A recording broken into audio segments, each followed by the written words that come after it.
ठाण्यातील वागळे एस्टेट परिसरात रहिवासी भागात पबच्या डीजेचा धिंगाणा, शिवसेना, युवासेना व नागरिकांचा प्रशासनाविरोधात संताप।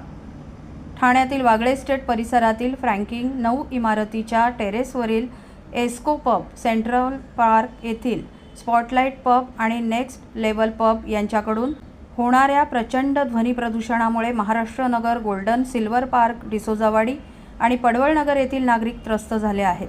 वारंवार तक्रारी करूनही प्रशासनाकडून कोणतीही कारवाई होत नसल्याने अखेर स्थानिक नागरिक आणि शिवसैनिकांनी, युवा सैनिकांनी आक्रमक पवित्रा घेतला आहे। विद्यार्थ्यांच्या परीक्षेच्या काळात आवाजाचा त्रास। सध्या 10वीच्या परीक्षा सुरू असून रात्रीच्या वेळी चालणाऱ्या या पबमधील डीजेच्या आवाजामुळे विद्यार्थ्यांच्या अभ्यासात मोठा अडथळा येत आहे। तसेच ज्येष्ठ नागरिक आणि रुग्णांनाही या आवाजामुळे मनस्ताप सहन करावा लागत आहे। स्थानिक प्रशासनाकडे आणि महानगरपालिकेकडे अनेकदा तक्रारी करूनही या पब मालकांवर अद्याप कोणतीही कठोर कारवाई करण्यात आलेली नाही।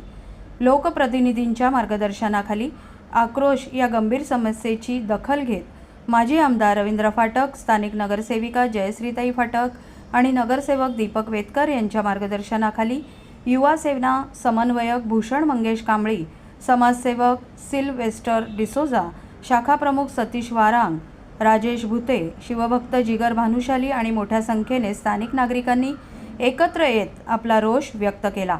24 तासांचा अल्टिमेटम नागरिकांच्या सहनशीलतेचा अंत झाला असून येत्या 24 तासात हे ध्वनी प्रदूषण थांबलेच पाहिजे, असा इशारा यावेळी देण्यात आला। जर पब मालकांनी आपला आवाज मर्यादित ठेवला नाही किंवा प्रशासनाने हे पब बंद केले नाहीत तर ध्वनी प्रदूषण नियम 2000 ॲक्ट आणि पर्यावरण संरक्षण कायद्याअंतर्गत पोलीस प्रशासन तसेच प्रदूषण नियंत्रण मंडळाकडे अधिकृत तक्रार करून कायदेशीर कारवाईचा बडगा उभारला जाईल, असा सज्जड दमही यावेळी देण्यात आला। प्रशासनाने तात्काळ याकडे लक्ष देऊन रहिवासी भागातील या अनधिकृत पब संस्कृतीवर लगाम लावावा, अशी मागणी आता जोर धरू लागली आहे। की इकडे ना म्हणजे आमच्या स्थानिक प्रतिनिधींनी, लोकप्रतिनिधींनी जयश्रीताई फाटक आहेत, सन्माननीय डॉक्टर दीपक वेतकर साहेब आहेत, यांनी वारंवार या इकडे 2-3 पब आहेत यांना सारखं आम्ही निवेदन देऊन महानगरपालिका, पोलीस प्रशासनाला आम्ही तक्रारी देऊन सुद्धा पण यांचा ध्वनी प्रदूषण काय कमी होत नाही। आता असं आहे की इकडे आता 12वीच्या परीक्षा आता 2 पेपर राहिलेले तरी सुद्धा यांनी आवाज कमी केला नाही। 10वीच्या आता परीक्षा उद्या चालू होणार आहेत तरी हे लोक आवाज कमी करत नाही। म्हणजे यांना मुलांच्या भवितव्याशी काही लेणं देणं नाहीये, यांना कोणाशी काही लेणं देणं नाहीये, हे फक्त आपला पैसा कमवायला आलेत। आणि ह्या लोकांना कसं या परिसरामध्ये रुग्ण आहेत, मानसिक आजाराने ग्रस्त लोक आहेत, नवजात शिशु आहेत, धडकीवरून उठतात आहेत, पण यांना ह्या गोष्टीची काही लेणं देणं नाही। आम्ही वारंवार विनंत्या करत आलो या लोकांना की तुम्ही जो तुमचा आवाज येतो तो कमी करा। आता या इकडे एक पब आहे, त्याच्यामध्ये टेरेसवरती त्यांनी पब चालू केलेला आहे, म्हणजे तो अवैधच आहे। त्याला कुठले साऊंडप्रूफ जे उपकरण आहे ते काही, जर तुम्ही डेसिबल मध्ये नापाल तर 120 ते 180 डेसिबलचा आवाज कानाला कर्कश असतो, त्यापेक्षा अधिकचा आवाज आहे। तिकडे अल्पवयीन मुलं-मुली येतात, त्यांना सुद्धा त्रासदायकच आहे। म्हणजे आरोग्याच्या दृष्टीने पूर्ण नगर, जे अल्पवयीन मुलं वगैरे जे यांच्या इकडे येतात त्यांना सुद्धा या धोकाच निर्माण होण्यासारखं आहे। तर आमचं त्यांना एवढंच म्हणणं आहे की तुम्ही तुमच्या उदरनिर्वाहासाठी जे करताय ते करा, पण जो कायदा आहे, नियम आहे, त्याचा उल्लंघन करू नका। आता यापुढे जर आम्ही त्यांना निवेदनाच्या माध्यमातून 24 तासाचा अल्टिमेटम देतोय, जर त्यांनी यापुढे जर असाच आवाज चालू ठेवला तर ध्वनी नियंत्रण 2000 ॲक्ट फक्त हा हिंदू सणांसाठी नाहीये तर या बेकायदेशीर पबसाठी पण आहे। हे प्रशासनाने या गोष्टीची नोंद घ्यावी। मला या वेळेला तुमच्या माध्यमातून हे सांगायची इच्छा आहे की आयुक्त साहेब आहेत, डीसीपी साहेब आहेत, कमिशनर साहेब आहेत, यांनी या गोष्टीकडे गंभीररित्या थोडं लक्ष द्या। फक्त हिंदू सणांवरती 10 वाजल्यानंतर अंकुश नका आणू, तर अशा पण काही जे गैर जिम्मेदार लोक आहेत जे फक्त पैशाचा बाजार करण्यासाठी लोकांचा जीव धोक्यात घालतात आहेत, त्यांचा सुद्धा तुम्ही आम्हाला न्याय मिळवून द्या, त्याचा सुद्धा विचार करा। तुम्ही कसं आहे माहितीये का, काही लोक स्थानिक लेवलवरती त्यांनी एनओसी घेतले, म्हणजे 500 लोकांपैकी त्यांनी 10 लोकांचे एनओसी घेतले, पण 10 लोकांनी काय केलंय, 10 लोकांनी इकडच्यांचा जो अधिकार ते विकलेत, आर्थिक व्यवहार करून विकलेले।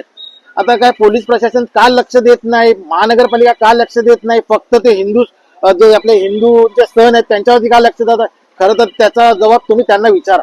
नक्कीच. नाहीतर आम्ही काय करणार माहितीये का, जर ज्याच्यामध्ये प्रशासन लक्ष देत नसेल तर पडवळ नगर, शिवाजीनगर, किसन नगर आमच्या कमीत कमी ओपन टेरेस 480 बिल्डिंग आहेत.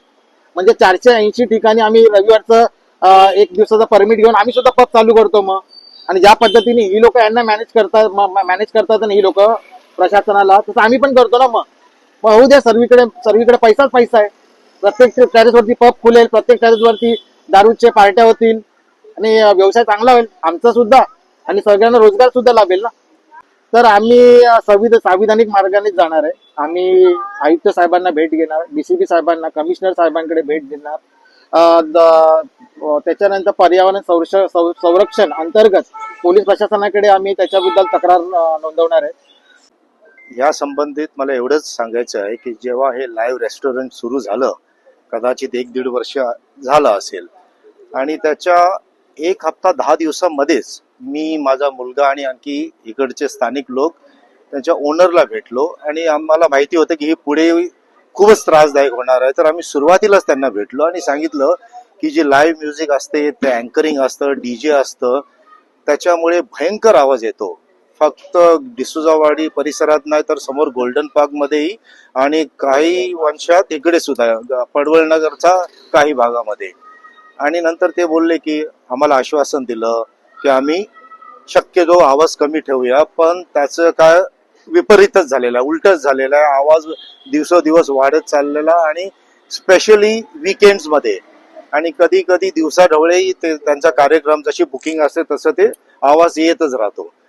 तर नंतर आम्ही परत 2 वेळा गेलो तरीही काही आम्हाला प्रतिसाद नाही की हो आम्ही करूया. नंतर मग शेवटी कंटाळून आम्ही पोलिसांना फोन करायचो आणि ते तात्काळ यायचे आणि इमिडिएटली आवाज तेव्हा कमी व्हायचा. पण नंतर मग परत तेच चालू आहे आणि कंटाळा आला.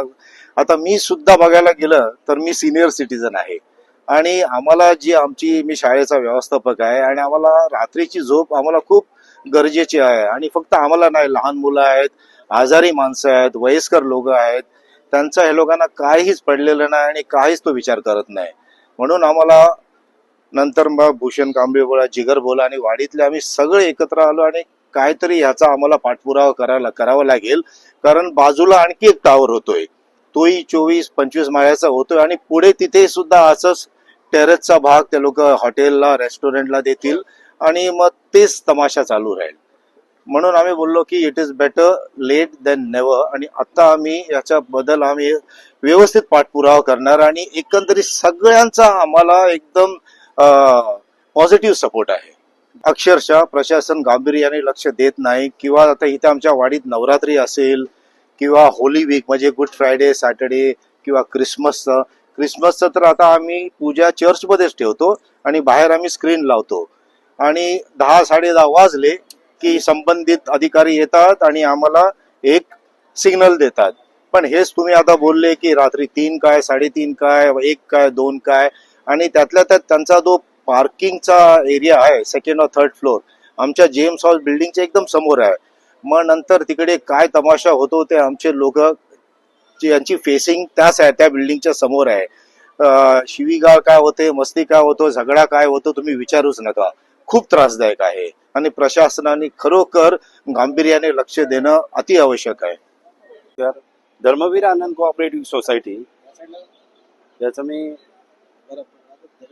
व्यवस्थापकीय संचालक म्हणून आहे मी. आणि या आवाजाच्या संदर्भामध्ये यापूर्वी देखील आम्ही बऱ्याच वेळा कंप्लेंट केलेल्या आहेत. रीतसर पत्रव्यवहारही करून झालेला आहे.